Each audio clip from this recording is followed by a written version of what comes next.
But children are not supposed to watch TV 30 minutes before they go to bed, so that they will be well relaxed before they get to the bed. So I expect that by 7:30, no child should be exposed to any screen. Excellent day once again, my wonderful viewers. We really appreciate your feedback and everything you have been giving us concerning this our series on personal development as parents, as school owners, as students, as citizens generally. So this day, I still remain yours faithful one, Tolulope Yamah. I'm the Director of Education of Jolly Bay School. I'm the Principal Consultant of Jolly Head Group Network, where we generate positive energy for accelerated growth. What we actually do is to empower people to build their capacity so that the lives we live will be a better life, as parents, as school owners, as teachers or educators, and as students in general.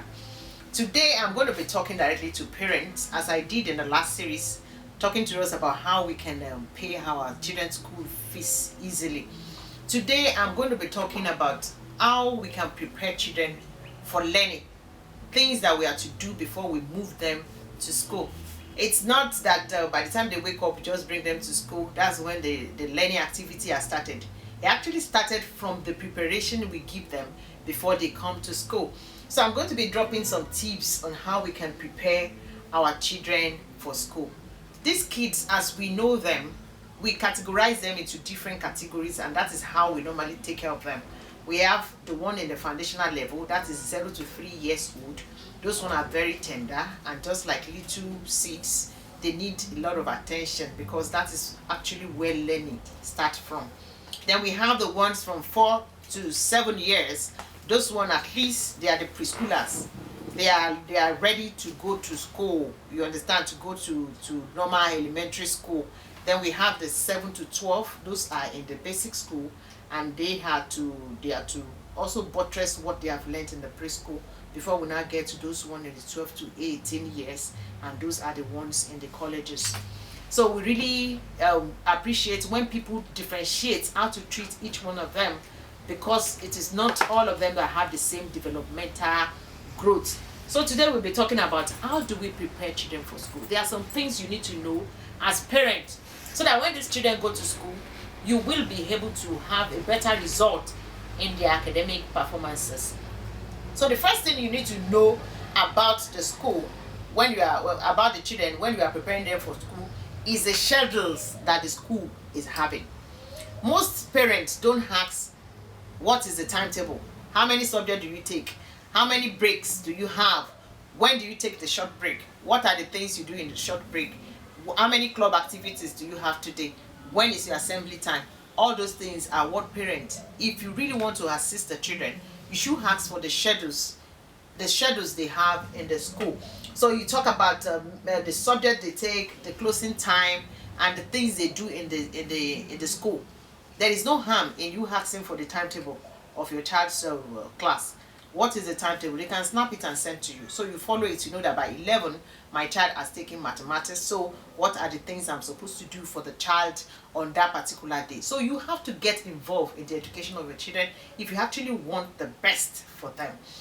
So the second thing is that you must know the layout of the school layout. You must know how many minutes does it take me to move from my house to the school.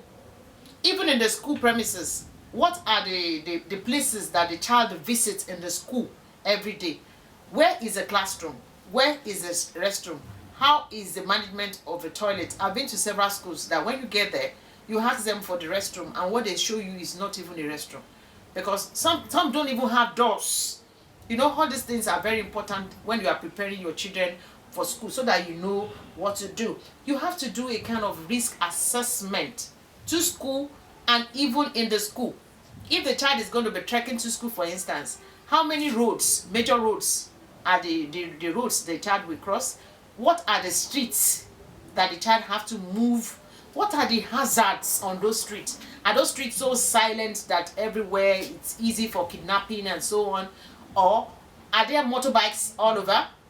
All those things are what you need to put in place when you are preparing your child for school.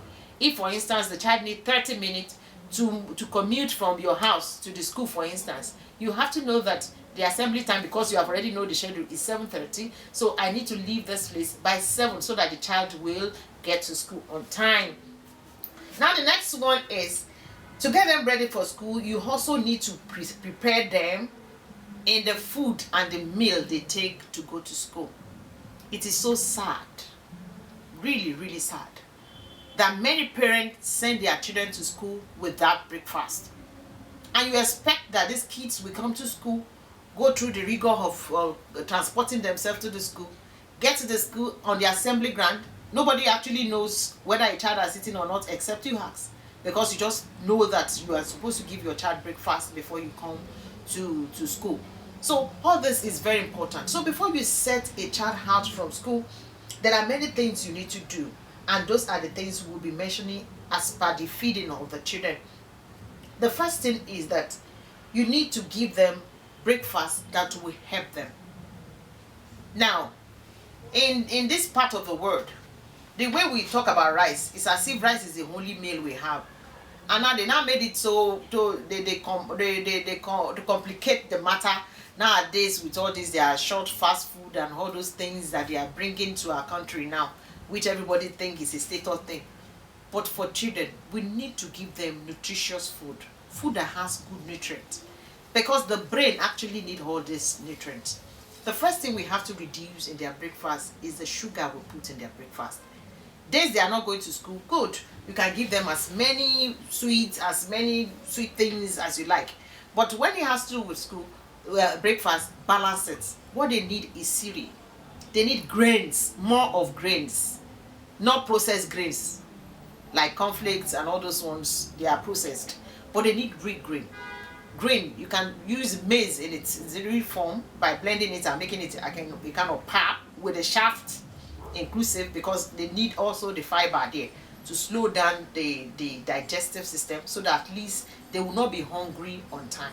So you need to give them a lot of milk. Then you also need to give them fruit also in their breakfast. Banana especially is very good for them. So they take their meal before coming to school. Very important for them, because this is going to help them in preparing them to school. So now, after the breakfast, because you have known the schedule, the school schedule, you now have to ask, when is the short break? And what is the thing I'm giving the child for the short break? Because naturally, school normally have two break time. What is the first thing they take in the breakfast, in the short break? Then the real lunch time. What are the meal I'm going to prepare for the child for the right one? Then also under that tip of preparing them early in the morning when they are coming after breakfast, we also talk about the sleep time. Sleep time is very, very, very important. At least children need at least 8 hours to 10 hours of sleep every day. You ask me, how can they get this? It is an intentional thing. You have to work it out for them, because ordinarily children, they won't go to school, they won't go to sleep if you don't want them. So we have 5 nights that are very important for them to sleep early, and those are the school nights. Sunday night is a school night, Monday night is a school night, Tuesday night is a school night, Wednesday night is a school night, Thursday night is a school night, Friday night is not a school night, so you can afford it, because on Saturday they are at home. So the 5 school nights during the school time is very important. Children are to be in bed by 8 p.m. and they can't be in bed if you don't help them. Many parents, it is that school night that they put their vigil, as if they can't pray on behalf of these children. Children will have to go to school, because that is the job they are doing. Just as you have your job you are doing, that is the job they are doing. So what are the things we can use to help children to have enough sleep? The first thing is the activity, after school activities you give them. For children, I already divided those children into categories.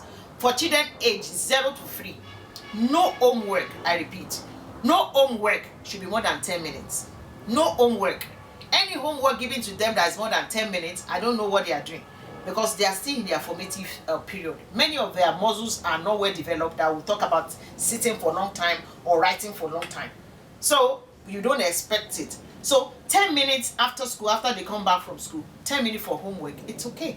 Those in the 4 to 7 years, at least they can still maneuver with 30 minutes to 45 minutes of homework. Then those in the category of 7 to 12 can manage 1 hour of homework. Let's say the child come back by 4 p.m. for instance, and the one in 0 to 3 years has already done 10 minutes of homework, you understand? Then he can even have siesta before he sleeps, take the breakfast by dinner by 6, then watch TV if you want the child to watch TV 30 minutes. But children are not supposed to watch TV 30 minutes before they go to bed, so that they will be well relaxed before they get to the bed. So I expect that by 7:30, no child should be exposed to any screen, whether it's tab or phone or TV or I don't know, any other thing that you can expose them to. So they are not supposed to be exposed, so that by the time they get to bed by 8, they will be able to have enough sleep. But what do we have? You have parents saying, I told the child to go and sleep, but I didn't know when he sneak out in the night and he was watching cartoon throughout the night. And you are a parent.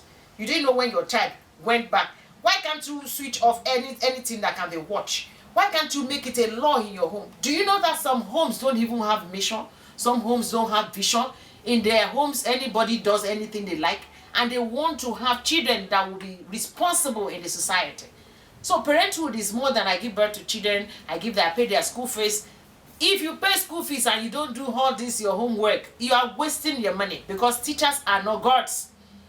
They have just 8 hours with your children. What happened to the remaining 16 hours is for you. So these tips are to help to manage your children.